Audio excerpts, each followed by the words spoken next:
2400 కోట్ల రూపాయలు అదనంగా అయింది. ఉదాహరణకు న్యూ డయాఫామ్ వాల్ 990 కోట్లు.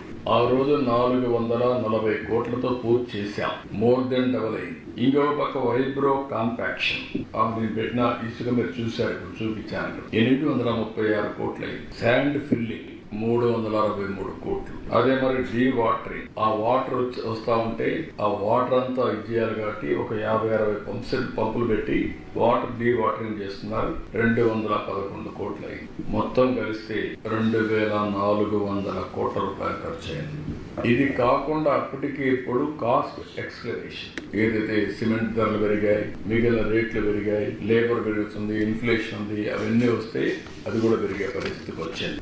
ఇంకొక పక్క గవర్నమెంట్ ఆఫ్ ఇండియా ఇచ్చినటువంటి 8242 కోట్లు ఇస్తే 2334 కోట్ల రూపాయలు డైవర్ట్ చేశారు. ఒక 2000 కోట్ల రూపాయలు పెండింగ్ బిల్స్, దీంతో పనిచేయడం కూడా ఆపేశారు. ఎటు పనిచేయడానికి కూడా వీలు కాదు.